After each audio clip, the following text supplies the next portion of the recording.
तो हेलो लालाज और लालीज, अजय भैया है। तो स्टूडेंट्स, आज के इस वीडियो में हम बात करने वाले हैं कि आप किस प्रकार से ए पर्टिकुलर स्ट्रेटजी फॉलो करके आपके यूनिट टेस्ट में, जी हाँ स्टूडेंट्स, आपके यूनिट टेस्ट में आप 95% आराम से स्कोर कर सकते हो। और जब भैया इस बात पे एकदम अड़े हुए हैं तो डंके की चोट पे मैं कह रहा हूं, अगर ये पूरे स्ट्रेटजीज आपने फॉलो कर दिए और लास्ट के जो स्ट्रेटजीज होंगे वो तो मेरे पर्सनल फेवरेट है, जो मैं आज सभी के साथ आज शेयर करने वाला हूं।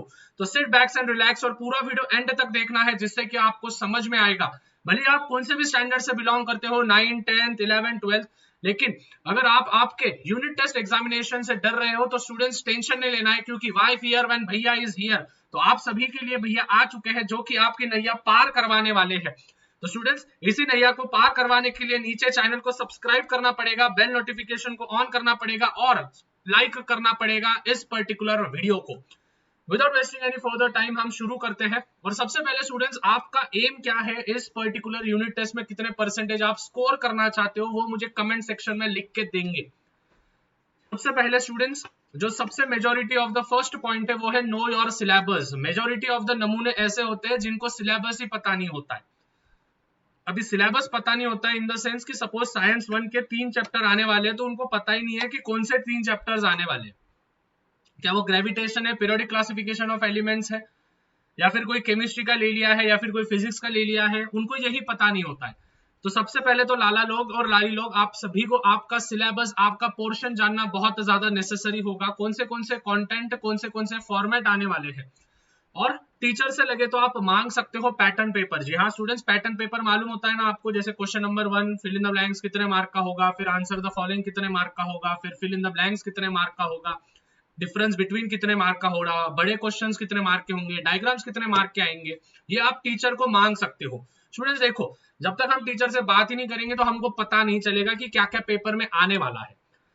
अभी ऐसा नहीं बोल रहा हूँ कि मैं टीचर को जाके डायरेक्ट पूछो कि भाई क्या क्या चीजें पेपर में डालने वाले हो, आप हमको बताओ, वैसा नहीं। टीचर को एकदम रिस्पेक्टफुली बोलना है कि teacher can you please give me the pattern paper of the particular unit test that subject you are teaching. जो सब्जेक्ट आप पढ़ा रहे हो, क्या उसका आप ये दे सकते हो, क्या बोलते हैं हम, विच इज पैटर्न पेपर। तो पैटर्न पेपर से स्टूडेंट्स एक आइडिया मिल जाती है हमको, पैटर्न पेपर से एक आइडिया मिल जाती है हम सभी को कि कौन से क्वेश्चन आएंगे, कितने मार्क्स के लिए आएंगे, तो उस हिसाब से हम तैयारी कर सकते हैं। उसके बाद टीचरों से आप इंपॉर्टेंट मांग सकते हो। जैसे फॉर एग्जांपल स्टूडेंट, जैसे मैं भी इंपॉर्टेंट क्वेश्चंस आपको देता हूँ बोर्ड एग्जामिनेशन के लिए, उसी प्रकार से स्टूडेंट्स सपोज फॉर एग्जांपल अगर हेरिडिटी और इवोल्यूशन चैप्टर है तो उसमें लैमार्किज्म इंपॉर्टेंट है, ठीक है, उसमें ट्रांसक्रिप्शन, ट्रांसलेशन, ट्रांसलोकेशन इंपॉर्टेंट है, म्यूटेशन, ट्रिपलेट कोडॉन इंपॉर्टेंट है, थ्योरी ऑफ इवोल्यूशन इंपॉर्टेंट है, फिर उसके बाद एनाटोनॉमिकल एविडेंसेस और एम्ब्रायोलॉजिकल एविडेंसेस इंपॉर्टेंट है। तो ये जो होते हैं ये आप टीचर से इंपॉर्टेंट मांग सकते हो, ठीक है। उसमें कोई ये नहीं है कि बस टीचर को बोलना है सभी क्लास के सामने। टीचर क्या इंपॉर्टेंट दे सकते हो जो एग्जामिनेशन में मतलब आने के चांसेस है, बोर्ड एग्जामिनेशन में भी हमको फायदा होगा, तो आप वो मांग सकते हो। डरना नहीं है, डरने की क्या बात है भाई। ओके, उसके बाद ये मेरा पर्सनल फेवरेट है which is use 80-20 rule. 80-20 rule पे हम एंड में आएंगे, सबसे पहले हम उसके नीचे के पॉइंट पे जाते हैं विच इज स्टे ऑर्गेनाइज्ड।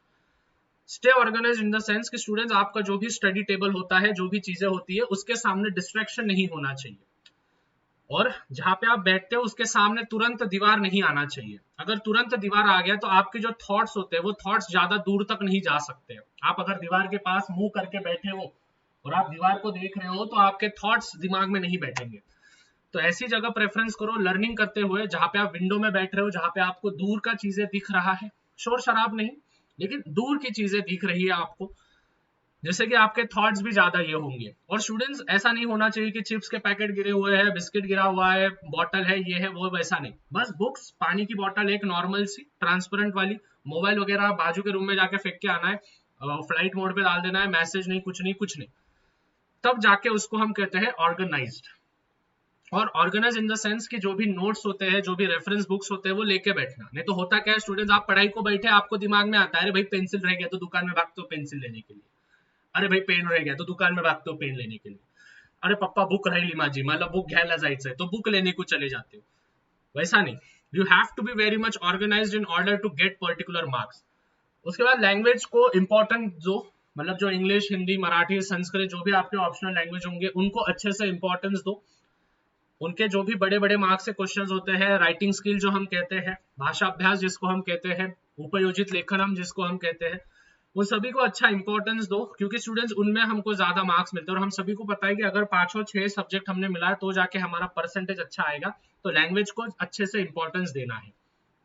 बच्चे क्या करते हैं, इंग्लिश की तो पढ़ाई नहीं करते, इंग्लिश मीडियम के बच्चे, ये सबसे बड़ा ड्रॉबैक है। उसके बाद 2 मार्क्स के लिए 4 पॉइंट्स, 3 मार्क के लिए 6 पॉइंट, ये पैटर्न ध्यान में रखना। अगर 2 मार्क का कोई क्वेश्चन है, गिव रीजन है, तो 4 पॉइंट आना ही चाहिए। भले ही आपको 3 पॉइंट आ रहे हैं लेकिन चौथा पॉइंट आपको ध्यान में नहीं आ रहा है, तो वो तीनों पॉइंट में से कुछ टूटा फूटा जोड़ के चौथा पॉइंट लिख देने का, समझ में आया। लेकिन 4 पॉइंट्स आने चाहिए नेसेसरी, तभी जाके आपको 2 मार्क्स मिलेंगे। नहीं तो टीचर क्या करेगी, 3 पॉइंट्स देखेगी, 1.5 मार्क दे देगी, बात खत्म कर देगी, आधा आधा मार्क उधर काटेगी। वो उनका हक होता है, वो टीचर करते हैं। अभी मैं भी मेरे पर्टिकुलर क्या बोलते हैं बच्चे, जब मैं इसमें सिखा रहा था, स्कूल में सिखा रहा था, तो मैं भी यही चीज करता था। ठीक है, कि 3 पॉइंट्स है, जो बच्चे 4 पॉइंट लिखते हैं उनको 2 मार्क मिलते हैं, जो बच्चे 3 पॉइंट लिखते हैं उनको 3 ही मार्क, 1.5 मार्क मिलता है। 1 पॉइंट आधा मार्क का होता है, तो 2 मार्क होंगे तो 4 पॉइंट लिखो, 3 मार्क होंगे तो 6 पॉइंट लिखो, 4 मार्क होंगे तो 8 पॉइंट लिखो, समझे हो। ये लॉजिक ध्यान में रखना। Revision will be the key, जितना ज्यादा रिवीजन करोगे उतना ज्यादा दिमाग में रखोगे, और ये जो particular revision is the key है, यही पूरा की पूरा पॉइंट आता है हमारा 80-20 रूल में। अभी what is mean by 80-20 rule, मैं बहुत बार इसके बारे में बात कर चुका हूं। 80 मतलब कि हमारा स्टडी होता है और 20 मतलब कि हमारा रिवीजन होता है। तो स्टूडेंट्स, अगर आपने सपोज 60 मिनट्स है, तो 60 मिनट्स में से आपने अगर 40 मिनट्स पढ़ाई किया है, तो जो 40 मिनट्स में पढ़ाई किया है वो वापस 20 मिनट रिवीजन करना है। उसको हम कहते हैं विच इज 80-20 रूल, समझे हो। मतलब 60 मिनट का आप पढ़ाई कर रहे हो, तो उसमें से 60 मिनट में से 40 मिनट आपको लर्निंग करना है, ठीक है, और जो 20 मिनट होता है उसमें आपको रिवीजन करना है। अगर आप इस प्रकार से करोगे तो आपको मैं बोलता हूं कि आपके मार्क्स कोई नहीं काट सकता है, और आप आराम से 95% इन यूनिट टेस्ट आप प्राप्त कर सकते हो। वैसे यूनिट टेस्ट ये one of the simplest examination होती है। जो जो पॉइंट्स मैंने हाईलाइट किए हैं, सबसे पहले समरी, सिलेबस जानो, टीचर को सिलेबस पूछो, पैटर्न पेपर पूछो, इंपॉर्टेंट टीचर से मांगो। उसके बाद 80-20 रूल,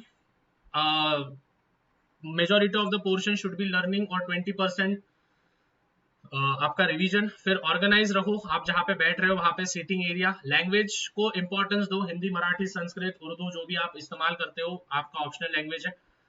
2 मार्क के लिए 4 पॉइंट, 4 मार्क के लिए 8 पॉइंट, 3 मार्क के लिए 6 पॉइंट, और revision will be the key. So I hope students this video was very much valuable for you. ज्यादा से ज्यादा वीडियो को शेयर करना है, और चैनल पे नए होंगे तो चैनल को सब्सक्राइब करना है।